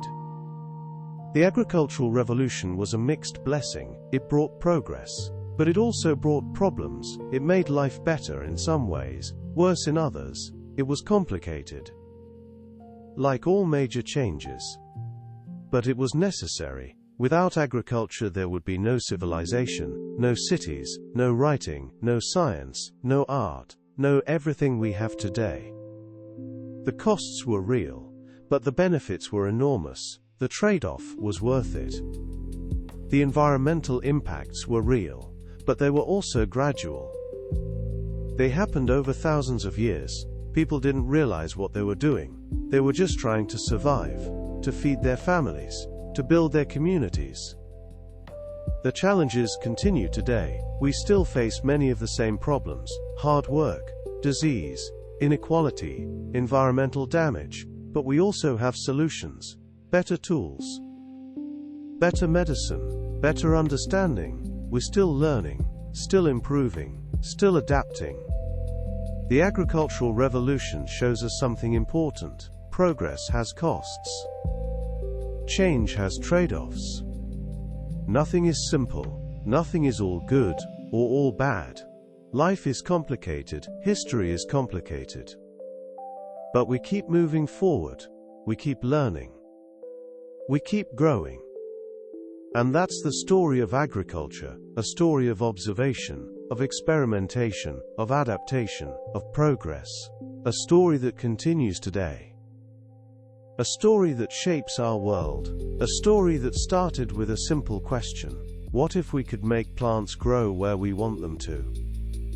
Agriculture didn't just create villages, it created the possibility of everything else. Cities, writing, governments, science, art, everything we call civilization. All of it started with farming. All of it built on that foundation. Villages grew, slowly at first, then faster. Small villages became large villages. Large villages became towns. Towns became cities. This took thousands of years. But it happened. It happened because of agriculture. Uruk was one of the first cities. It was in Mesopotamia, modern-day Iraq. By 5,000 years ago, it had maybe 50,000 people. That's huge. Hunter-gatherer groups were 20 people. This was 50,000. It was a city, a real city. Uruk was massive. It covered hundreds of acres. It had walls, it had temples, it had markets. It had everything a city needs. It was organized, it was complex, it was powerful, it was the center of a region.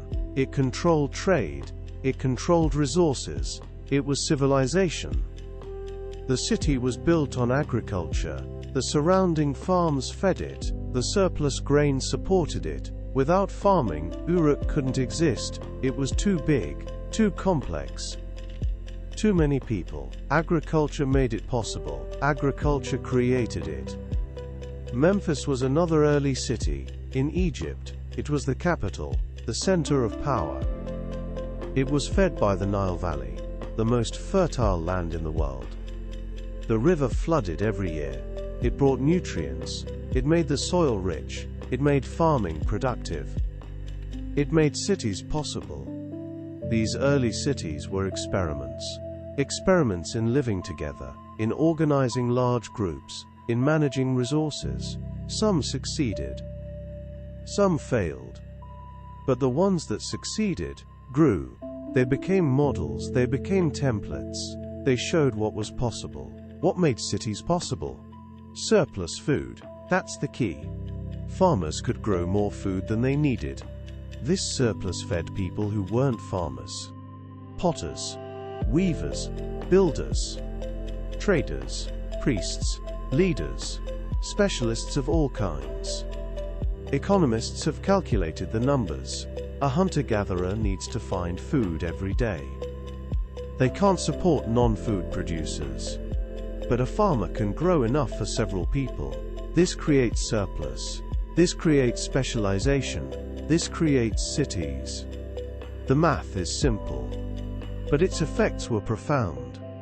Archaeologists see this in the sites. Early villages had mostly farmers. But as they grew, new roles appeared. Specialized tools. Specialized buildings. Specialized areas. The evidence of specialization is everywhere. In the tools. In the buildings. In the organization. Cities were built on surplus. Surplus was built on farming. Specialization exploded. In small villages, everyone did a bit of everything. But in cities, you could focus, you could become an expert. A master potter, a master weaver, a master builder. You could get really good at one thing. This specialization created innovation. When you focus on one thing, you get better. You experiment. You improve. You innovate. Progress accelerates. Technology advances. Society becomes more complex. Trade grew. Cities produced things. Pottery, textiles, tools. They traded with other cities, with villages, with distant places. Trade networks spread, ideas spread, technologies spread, cultures mixed. Writing appeared, first as records, keeping track of grain, of trade, of taxes, simple marks, simple symbols. Then it grew more complex. It became language, it became stories, it became history. Writing changed everything. Knowledge could be stored, it could be shared. It could be passed down accurately, it could accumulate, each generation could build on the last. Progress became faster, much faster. Governments became more complex. Small villages needed simple organization. But cities needed more. They needed laws, they needed courts, they needed administration, they needed structure. Bureaucracy appeared. Laws were written down, rules were codified, justice became formal. Not just the decisions of leaders, but written laws, applied consistently. This was new. This was revolutionary. This was civilization. The Code of Hammurabi is one of the earliest, written around 300-800 years ago in Babylon.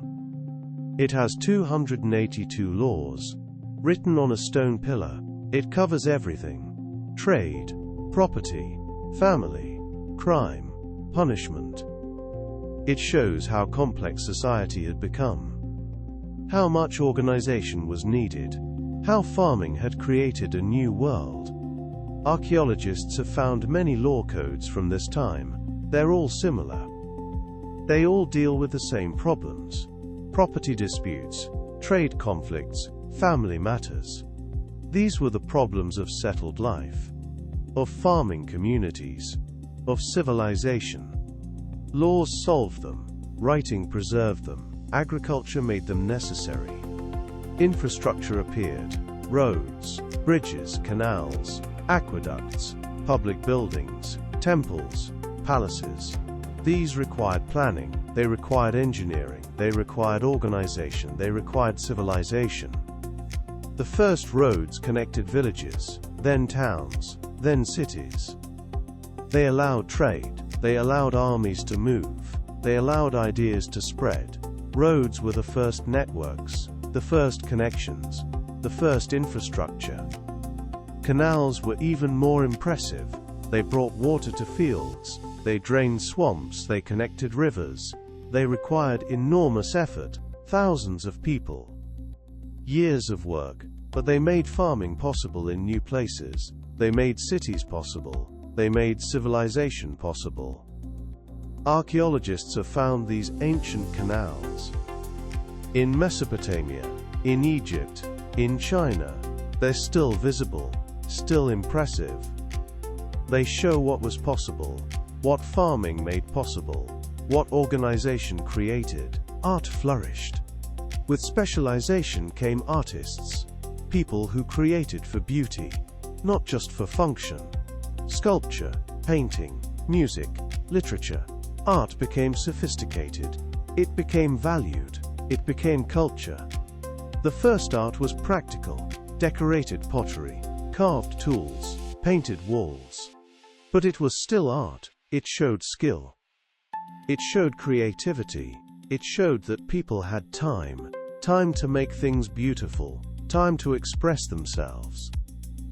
Archaeologists have found amazing art from early farming communities. At Çatalhöyük they found wall paintings, bulls, deer, people, scenes from life. These are 9,000 years old. They're the oldest known paintings. They show that art began with farming, that civilization brought creativity. Sculpture appeared too.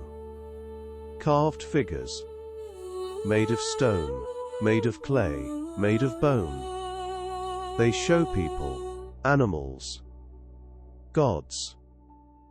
They show what mattered, what people believed, what they valued. Art tells the story of early civilization, the story of farming communities, the story of human creativity. Science began. People observed, they experimented. They recorded, they learned. Astronomy, Mathematics, medicine, engineering. Knowledge grew. Understanding deepened. The world became knowable. The first science was practical. When to plant, when to harvest, how to build, how to heal. But it was still science, observation, experimentation, learning. The scientific method began here, in farming communities, in the need to understand, to predict, to control. Farmers became the first scientists. They observed. They experimented. They learned. They improved. They created knowledge. They built understanding. They developed techniques. This was science, practical science, applied science. But science nonetheless. The scientific method began with farming, observation, hypothesis, experiment, results. This pattern emerged naturally from the need to understand, to improve, to succeed. Science and agriculture grew together. They supported each other. They created progress together. Each season was an experiment. Each harvest was data. Each failure was a lesson. Farmers learned. They adapted. They improved. The knowledge accumulated. The techniques improved. The yields increased. Science was working. Progress was happening. Farmers became the first scientists. They observed. They experimented. They learned. They improved. They created knowledge. They built understanding. They developed techniques. This was science. Practical science. Applied science. But science nonetheless. The scientific method began with farming, observation, hypothesis, experiment, results. This pattern emerged naturally from the need to understand, to improve, to succeed. Science and agriculture grew together. They supported each other. They created progress together. Astronomy developed because farmers needed calendars. They needed to know when seasons changed, when to plant, when to harvest. They watched the stars. They tracked the sun. They created calendars. This was the first astronomy, the first science, born from farming. Mathematics developed because farmers needed to measure land, grain, trade. They needed to count, to calculate, to record. This created numbers. Then arithmetic. Then geometry. Mathematics began with farming, with the need to measure, to organize, to understand. The first numbers were probably for counting, counting animals, counting grain, counting people. Then came measurement, measuring land, measuring time, measuring everything. Then came calculation, adding, subtracting, multiplying. Mathematics grew. It became complex. It became powerful. Archaeologists have found early mathematical records, clay tablets with numbers, with calculations, with measurements. These are the first math, the first records. The beginning of mathematics, all from farming, all from the need to measure, to organize, to understand. Mathematics advanced, needed for trade, for building, for astronomy, for everything. Numbers, geometry, calculations. Math became a tool. It became a language. It became a way of understanding the world. Architecture became sophisticated. Buildings became larger, more complex, more beautiful. Pyramids, temples, palaces. These required engineering. They required organization. They required civilization. The first large buildings were temples, places of worship. They required planning. They required coordination. They required resources. But they were built. They showed what was possible, what organization could create, what civilization could achieve. Temples were central to early villages. They were the heart, the focus, the center of community life. People gathered there, they worshipped there, they organized there. The temples were more than buildings. They were symbols, symbols of community, symbols of permanence, symbols of civilization. Archaeologists have found these early temples at sites throughout the Fertile Crescent. They're impressive. They show organization. They show planning. They show that religion mattered, that it was central, that it shaped society. Religion and agriculture grew together. They supported each other. They created civilization together. Göbekli Tepe is the most remarkable, built 11,000 years ago, before agriculture was fully established. But it shows organization, it shows planning, it shows what was possible. Massive stone pillars, carved with animals, organized in circles. This took hundreds of people. Years of work, enormous coordination. Archaeologists are still studying Göbekli Tepe. They're still learning, still discovering. But one thing is clear. It shows that humans could organize, that they could plan, that they could build, even before full agriculture, even before cities. The seeds of civilization were there, waiting, growing, preparing. The pyramids of Egypt are the most famous, built around 400–500 years ago. They're massive, they required thousands of workers. Years of work, enormous organization. But they were built. They stand today. They show the power of agriculture, the power of surplus, the power of civilization. The Great Pyramid is 480 feet tall. It contains over 2 million stone blocks. Each block weighs tons. They were moved miles, lifted into place, arranged perfectly. This required thousands of workers, years of planning, enormous organization. All of it possible because of agriculture, because farmers could feed the workers, because surplus made building possible. Archaeologists have found the worker villages, the bakeries, the breweries, the evidence of organization. The pyramids weren't built by slaves. They were built by organized workers, fed by agriculture, supported by surplus. The pyramids are monuments to farming, to organization, to civilization itself. Archaeologists have studied how they were built. They found the quarries, the ramps, the tools, the organization. It was all possible because of agriculture, because of surplus food, because of settled life. The pyramids are monuments to farming, to the agricultural revolution, to human achievement. Empires appeared, cities grew powerful, they conquered others, they created empires, large territories, many people, complex administration. This was the peak of early civilization, the culmination of everything. The first empires were built on agriculture. They controlled farmland. They collected grain as taxes. They fed armies. They supported cities.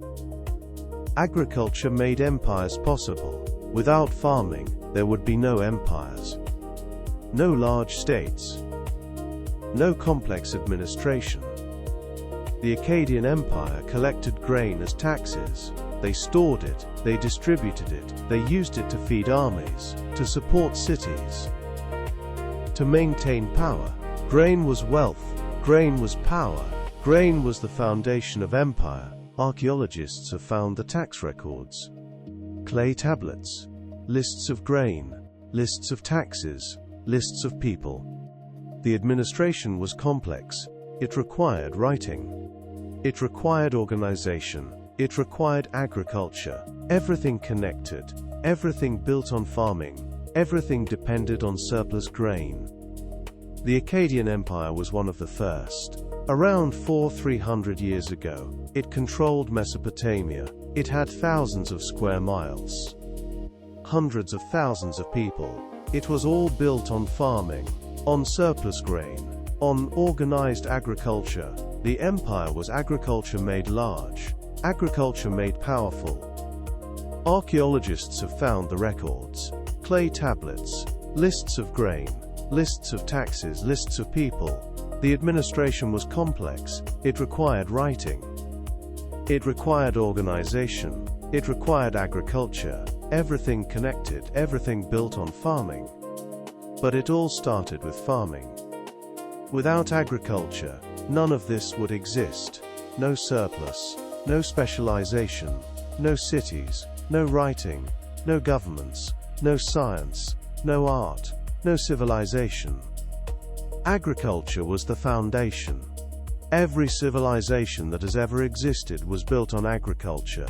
The Egyptians, the Mesopotamians, the Chinese, the Indians, the Greeks, the Romans, all of them, every single one, they all started with farming, they all depended on surplus grain, they all built on the same foundation. Even today, agriculture is the foundation. Most people don't farm, but we all depend on farmers. We all eat food grown by others. We all benefit from agriculture. We all live in a world built on farming. The foundation remains. The building keeps growing, but it's still the same foundation, still the same discovery, still the same revolution. The journey was long, from planting the first seed to building the first city. Thousands of years, millions of people, countless innovations.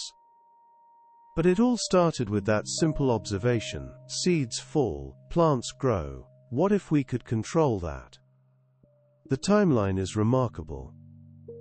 Around 12,000 years ago, the first seeds were planted. Around 10,000 years ago, the first villages appeared. Around 6,000 years ago, the first cities rose. Around 5,000 years ago, writing began. Around 4,000 years ago, the first empires formed. Each step built on the last. Each innovation enabled the next. All connected, all part of one story. The speed of change accelerated. The first 6,000 years were slow. Villages, small settlements. Then things sped up. Cities appeared. Writing developed. Empires formed. The last 6,000 years have seen more change than the first 200,000. Agriculture made this possible. It created the conditions for rapid progress, for explosive innovation, for everything that followed. That question changed everything. It changed how we live. It changed who we are. It created the world we know today. The modern world. The civilized world. All of it built on that foundation. All of it started with farming. Agriculture continues to evolve. Today we have tractors, irrigation systems, genetic engineering. Farming is high-tech. But the basic idea is the same. We plant seeds. We grow food. We feed people. The foundation remains.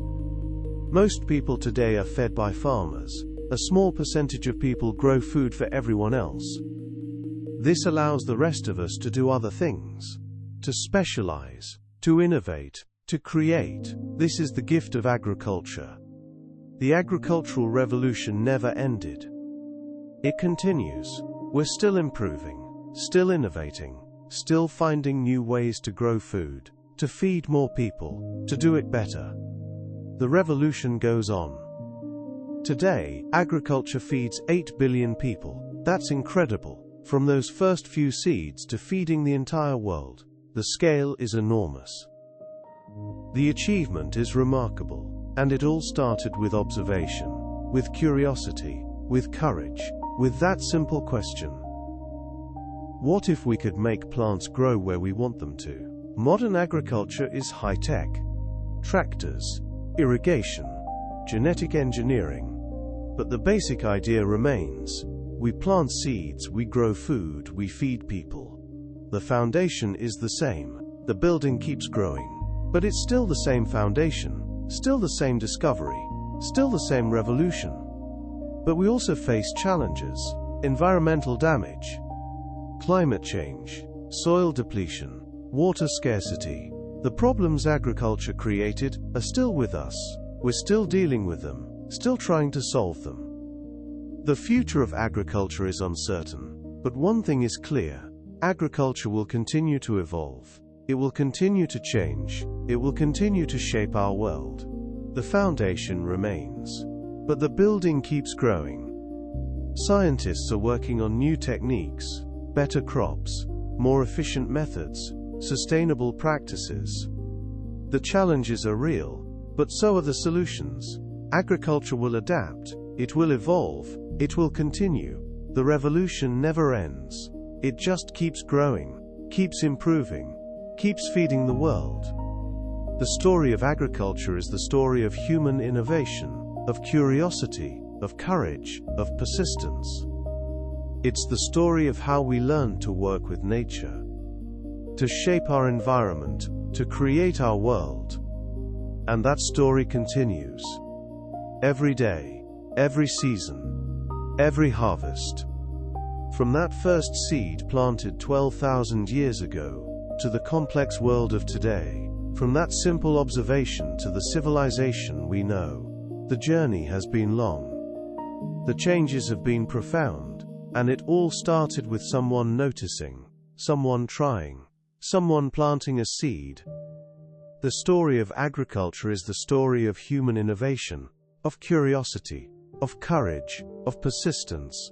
It's the story of how we learn to work with nature, to shape our environment, to create our world. Every civilization that has ever existed was built on agriculture. Every city, every empire, every achievement. All of it started with farming.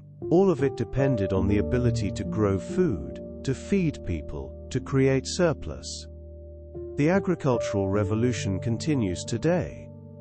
We're still improving, still innovating, still finding new ways to grow food, to feed more people, to do it better. The revolution never ended, it just keeps evolving. But we also face new challenges: climate change, soil depletion, water scarcity, population growth. The problems are different, but they're still problems. We're still learning, still adapting, still finding solutions. The future of agriculture is uncertain, but one thing is clear. Agriculture will continue to shape our world. It will continue to feed us. It will continue to organize our societies. The foundation remains. The building keeps growing. And it all started with that simple observation: seeds fall, plants grow. What if we could control that? That question changed everything. That curiosity created civilization. That courage built our world. So when you eat your next meal, remember, you're connected to those first farmers. You're part of that long story. You're enjoying the fruits of that first discovery. The discovery that changed everything. The discovery that created our world. The bread you eat, the rice, the corn, all of it traces back to those first seeds, to those first farmers, to that first discovery. The connection is real. It's in every bite, in every meal, in every day. You are the inheritor of agriculture, the beneficiary of farming, the product of that first revolution. The world you live in, the cities, the technology, the civilization, all of it built on agriculture, all of it depends on farming, all of it started with seeds. With observation, with curiosity, with that simple question: what if we could make plants grow where we want them to? Now, as our journey through ancient agriculture comes to a close, you can let the pictures in your mind grow softer, like fields settling after harvest. You have walked beside hunter-gatherers as they followed herds and gathered berries. You have seen someone notice that seeds could be planted. You have watched the first farmers tend their crops. You have sat in the first villages as permanent homes appeared. You have witnessed the agricultural revolution transform human bodies and societies. You have seen how farming created villages, how villages became cities, how cities became civilizations. You have understood the trade-offs, the benefits, the costs, the complexity of this great transformation. From that first brave moment of planting a seed, all the way to the cities and civilizations of today, agriculture has been the foundation. It has given us food security. It has allowed specialization. It has enabled progress. It has created the world we know. The story of agriculture is the story of becoming human in a new way. It's about learning to work with nature, to plan for the future, to build something permanent, to create civilization itself. And tonight, as you rest, you are part of that same long story. The food that keeps you alive comes from agriculture. The society you live in was built on farming. The civilization you're part of started with seeds. Every time you eat bread, you are connected to those first farmers. Every time you live in a permanent home, you follow in their footsteps. Every time you benefit from specialization, you enjoy the gift of agriculture. So let your breath slow, like fields resting after harvest. Let your thoughts drift like seeds on the wind, light and full of potential. You are safe, warm and carried by a chain of discoveries that stretches back 12,000 years. The journey we have taken tonight spans millennia. We have moved from wandering to settling, from gathering to farming, from small groups to cities, from simple tools to complex civilizations. We have watched as agriculture shaped bodies, expanded populations and built societies. The timeline is vast. 12,000 years of agriculture. 200,000 years of hunter-gathering before that. The agricultural period is just 6% of human history. But it's created 99% of what we know as civilization. The impact is enormous, disproportionate, revolutionary. Every major development traces back to farming. Cities needed agriculture. Writing needed agriculture. Science needed agriculture. Art needed agriculture. Everything needed agriculture. It's the foundation, the beginning, the source. Without it, we'd still be wandering, still be gathering, still be living in small groups, still be hunter-gatherers. If you are still awake, you can imagine yourself in that first village. Seeds planted nearby, grain stored safely, a permanent home. A community growing, no rush, no worry, just the gentle rhythm of farming life. In that quiet space you are connected to every human who has ever farmed. From those first brave planters, to the farmers of today. You are part of a tradition that is older than cities, older than writing, older than almost everything else that makes us human. The connection is real, it's in your DNA, your ancestors were farmers. For thousands of years. They selected crops, they improved techniques, they built civilizations. Their choices shaped you. Their innovations created your world.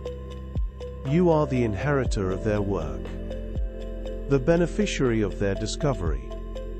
The story continues in your life. Every meal, every home, every convenience, all of it traces back to agriculture. All of it depends on farming. All of it is part of that same long story.